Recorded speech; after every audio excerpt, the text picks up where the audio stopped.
StudyGeeta.com presents अथ दशमोऽध्यायः। श्रीभगवानुवाच भूय एव महाबाहो शृणु मे परमं वचः यत्तेऽहं प्रीयमाणाय वक्ष्यामि हितकाम्यया। The Supreme Personality of Godhead said, "Listen again, O mighty armed Arjuna. Because you are my dear friend, for your benefit I shall speak to you further, giving knowledge that is better than what I have already explained.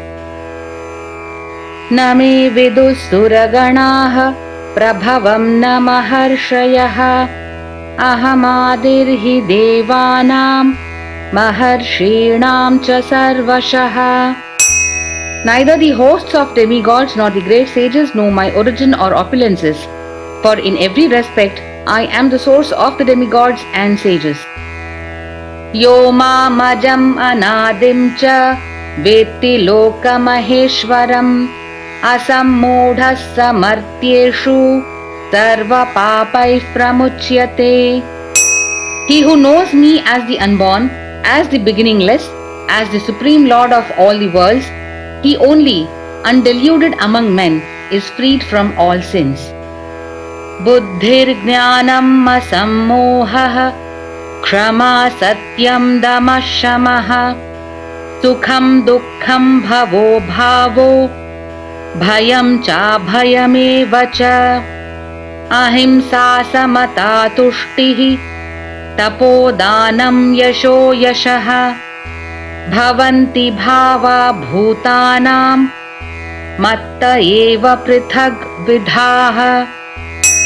Intelligence, knowledge, freedom from doubt and delusion, forgiveness, truthfulness, control of the senses, control of the mind, happiness and distress, birth, death, fear, fearlessness, non-violence, equanimity, satisfaction, austerity, charity, fame and infamy.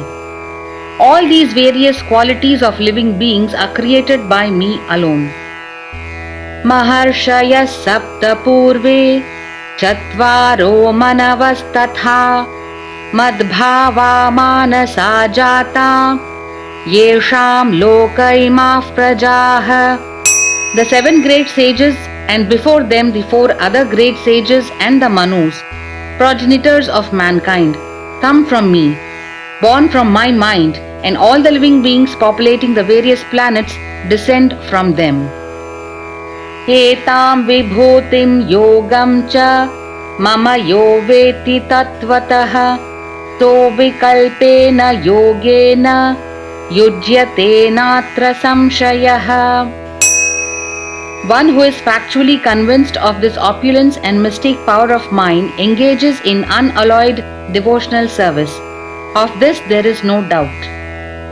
Aham sarvasya prabhavo matta sarvam pravartate iti matva bhajante mam buddha bhava samanvitaha. I am the source of all spiritual and material worlds. Everything emanates from me.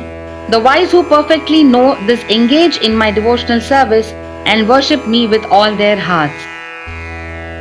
Madchitta madgata prana bodhayantah parasparam kathayantascha mam nityam tushyanti cha ramanti cha. The thoughts of my pure devotees dwell in me. Their lives are fully devoted to my service, and they derive great satisfaction and bliss from always enlightening one another and conversing about me. Tesham satata yuktanam bhajatam priti purvakam dadami buddhi yogam tam yena mamupayanti te. To those who are constantly devoted to serving me with love, I give the understanding by which they can come to me. Tesham evanukampartham aham ajnanajam tamaha नाशयाम्यात्म भावस्थो ज्ञानदीपेन भास्वता. To show them special mercy, I, dwelling in their hearts, destroy with the shining lamp of knowledge the darkness born of ignorance. Arjuna uvacha param brahma param dhama pavitram paramam bhavan purusham shashvatam divyam adidevam majam vibhum ahustvam rishayas sarve devarshirnaradastatha asito devalo vyasah tvayam chaiva bravishi me. Arjuna said, "You are the Supreme Personality of Godhead, the ultimate abode, the purest, the absolute truth. You are the eternal, transcendental, original person, the unborn, the greatest. All the great sages such as Narada, Asita, Devala and Vyasa confirm this truth about you, and now you yourself are declaring it to me.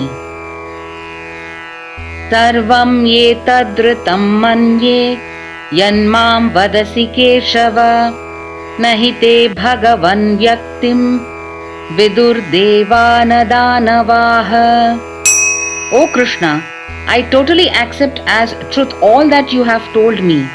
Neither the demigods nor the demons, O Lord, can understand your personality. Tvayam evatmanatmanam vedthatvam purushottama bhuta bhavana bhutesha deva deva jagatpate. Indeed, you alone know yourself by your own internal potency, O Supreme Person, origin of all, Lord of all beings, God of gods, Lord of the universe. Vaktum arhasya sheshena divya hyatma vibhutayah yabhir vibhutibhir lokan imam stvam vyapya tishthasi. Please tell me in detail of your divine opulences by which you pervade all these worlds. Katham vidyamaham yogims tvam sada parichintayan keshu keshu cha bhaveshu chintyosi bhagavan maya. O Krishna, O Supreme Mystic, how shall I constantly think of you, and how shall I know you? In what various forms are you to be remembered, O Supreme Personality of Godhead? Vistarenatmano yogam vibhutim cha janardana bhuyah kathaya triptirhi shrinvato nasti me mritam. O Janardana, again please describe in detail the mystic power of your opulences. I am never satiated in hearing about you, for the more I hear, the more I want to taste the nectar of your words. Shri Bhagavan uvacha hantate kathayishyami divya hyatma vibhutayah pradhanyatah kuru shrestha nastyanto vistarasya me. The Supreme Personality of Godhead said, "Yes, I will tell you of my splendorous manifestations, but only of those which are prominent, O Arjuna, for my opulence is limitless. Aham atma gudakesha sarva bhutashaya sthitah aham adishcha madhyam cha bhutanamanta eva cha."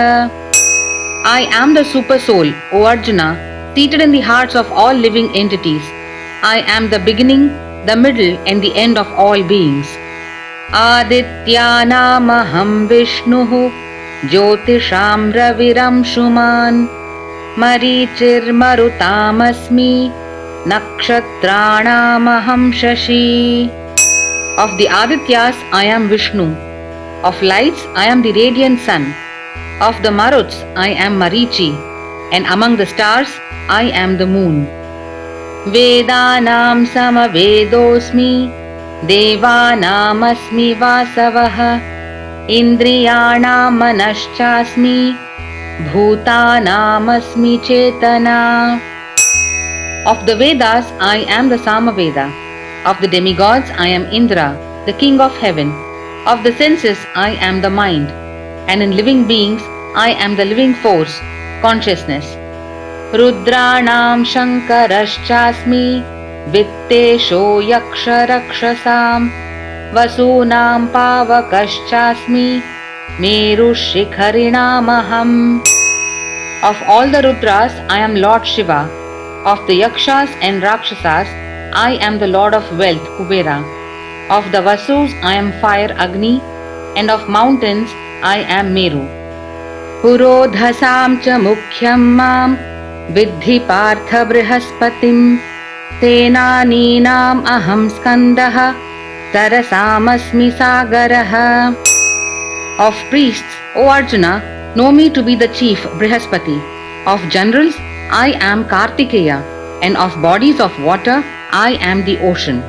Maharshinam bhrigur aham गिरामस्म्येकमक्षरं यज्ञानां जपयज्ञोऽस्मि स्थावराणां हिमालयः. Of the great sages, I am Bhrigu. Of vibrations, I am the transcendental Om. Of sacrifices, I am the chanting of the holy names, Japa. And of immovable things, I am the Himalayas. Ashvathah sarva vrikshanam देवर्षीणां च नारदः गन्धर्वाणां चित्ररथः सिद्धानां कपिलो मुनिः. Of all trees I am the banyan tree, and of the sages among the demigods I am Narada. Of the Gandharvas I am Chitraratha, and among perfected beings I am the sage Kapila. Uchchaishravasam viddhi mamamrutodbhavam ऐरावतं गजेन्द्राणां नराणां च नराधिपम्. Of horses know me to be Uchchaishrava, produced during the churning of the ocean for nectar. Of lordly elephants I am Airavat, and among men I am the monarch. Ayudhanamaham vajram dhenunāmasmi kamadhuk प्रजनश्चास्मि कन्दर्पः सर्पाणामस्मि वासुकिः. Of weapons I am the thunderbolt. Among cows I am the surabhi. Of causes for procreation I am Kandarpa, the god of love. And of serpents I am Vasuki. Anantaschasmi naganam varuno yadasamaham पितॄणाम् अर्यमा चास्मि यमः संयमतामहम्. Of the many hooded Nagas I am Ananta, and among the aquatics I am the demigod Varuna. Of departed ancestors I am Aryama, and among the dispensers of law I am Yama, the lord of death.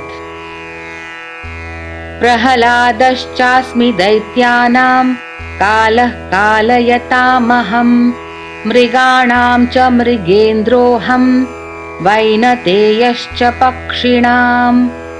Among the Daitya demons I am the devoted Prahalad. Among subduers I am Time. Among beasts I am the lion, and among birds I am Garuda. Pavanah pavatamasmi Ramashastra-bhritamaham Jhashanamakarashchasmi Srotasamasmi Jahnavi. Of purifiers I am the wind. Of the wielders of weapons I am Rama. Of fishes I am the shark, and of flowing rivers I am the Ganges. Sarganamadirantashcha madhyam chaivahamarjuna adhyatma vidya vidyanam vadah pravadatamaham. Of all creations I am the beginning and the end, and also the middle, O Arjuna. Of all sciences I am the spiritual science of the self, and among logicians I am the conclusive truth. Aksharanamakarosmi dvandvas samasikasya cha aham evakshayak kalo dhataham vishvato mukhaha. Of letters I am the letter A, and among compound words I am the dual compound. I am also inexhaustible time, and of creators I am Brahma.